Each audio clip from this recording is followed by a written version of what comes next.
Ito, inyo ba nakikita ito?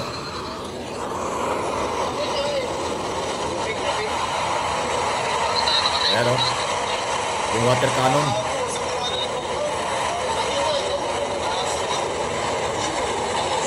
Sa West Philippine Sea ng China. Ayan o, lakas ng water cannon.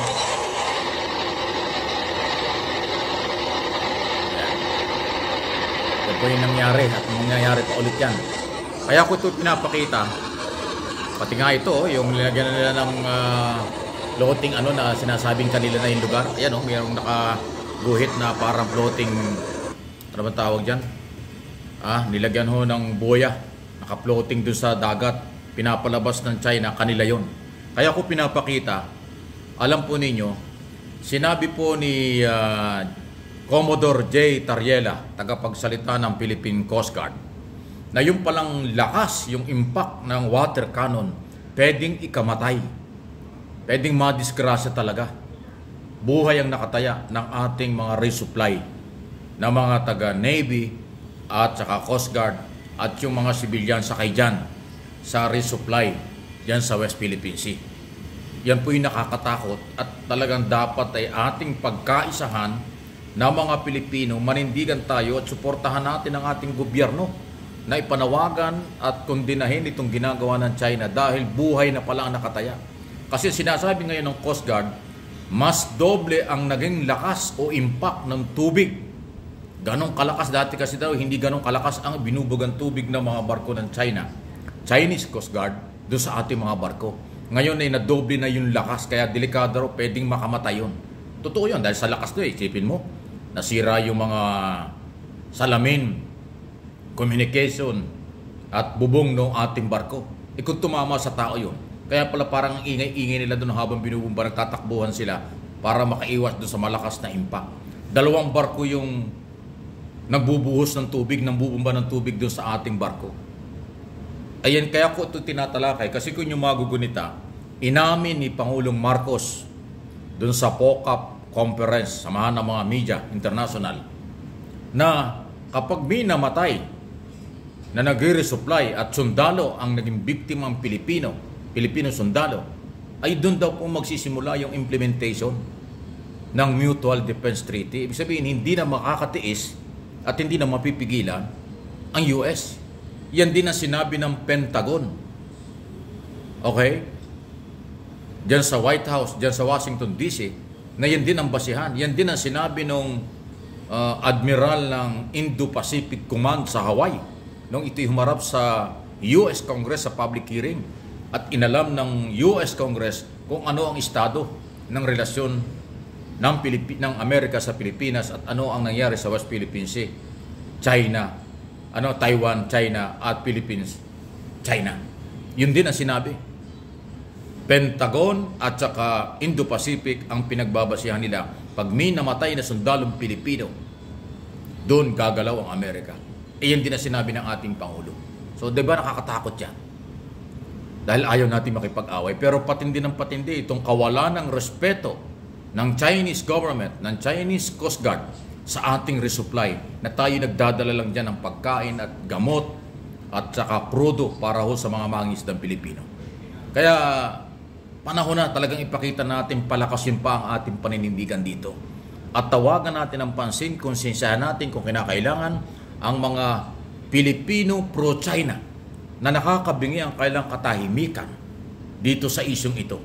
Masyado nang mapanganib ang ginagawa ng China, pero yung anti-Marcos group, yung mga Duterte, Kibuloy, Alvarez at iba pa na mga kilalang personalidad yan sa Davao, wala kang madinig tungkol sa pagbibigay ng proteksyon sa ating mga resupply na Coast Guard, Navy at saka civilian na barko ng BIPAR. Bakit sila ganon? Ibig sabihin, kinukonsinti nila yung kanilang panahimik o binabaliwala na itong mapanganib na, delikado na, kahit na merong balikatan na exercise diyan sa West Philippine Sea. Binabaliwala ng China at patuloy yung deployment ng kailang mga warship dyan at yung naglalakihang mga Coast Guard nila na patuloy na sinusundan, tinataboy at binubumba ng water cannon nga po. ang ating mga barko. So nakakabahala masyado ito. Pero don't panic. Magdasal pa rin tayo at itulungan natin ang ating gobyernong manindigan. Kahit anong mangyari, hindi bibigay ang gobyerno under President Marcos. Paninindigan po itong isyong ito. Ito yung dapat na ingaya ng Senado kung sila talagang totoong may pagmamahal sa ating bayan. Ngayon ang ginagawa ng mga senador ay pag-iimbestiga tungkol sa paninira sa gobyerno Parang wala man lang gumalaw dyan sa Senado ngayon na nakabalik na sila after ng mahigit na 1 buwang bakasyon na talakayin itong issue ng West Philippine Sea. Na tumitindi. Dati tinalakay nila pero naglaylo sila. O nasa na yon? Dahil ba may mga senador na kumakampi sa mga Duterte?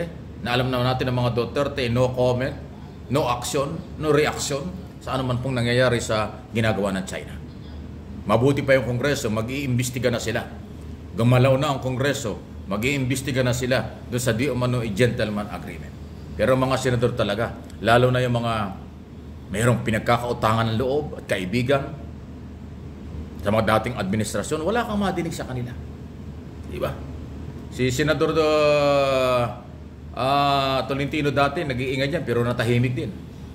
Wow, talaga naman. Senador, Senate President, Mig Subiri, ano bang plano mo? Dapat naman tulungan nyo ang ating military, ang ating Pangulo, ang ating gobyerno sa isyong ito. Baka mas magandang mag-ingay ang lahat ng senador na papabor at pabor sa Pilipino kaysa sa ang pananahimik nyo na pinagdududahan na para bang mayroon kayong pinagkakautangan ng loob. Ano ito? Ano yan? Bakit ganyan? So, hindi po maganda. Okay? So, kailangan po ay maayos ito. Samantala, sa iso, sa ibang balita naman tayo. Nako, balitang NBA muna tayo sandali. Aba, ano ba? Si LeBron James ba ay aalis talaga ng Lakers? Ay, alam mo si LeBron James, kaya pa maglaro, kahit saan team magpunta yan. Magandang business.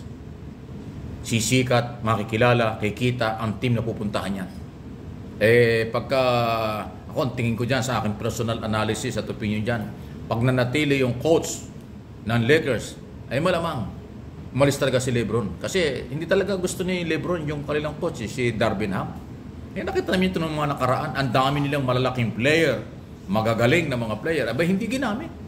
Ang ginamit niya yung mga maliliit, laban doon sa malalaki, paano sila mananalo? So may problema talaga. Ngayon, ang balita nga, kukumbisihin daw ni Davis, Anthony Davis na huwag umalis si LeBron. Tingnan natin. Sa NBA po yan. At ngayon, gumaganda rin po yung mga laro ng mga natitirang mga team. Kasi papasok na malapit na doon sa second round ng playoffs. Patungo na yun sa final. So, entertainment lang. Enjoy lang tayo. Kung ano yung ating hilig sa basketball, tayo mga Pilipino, manunood na lang dyan at magpamparelax. Lalo ngayong mainit ang panahon.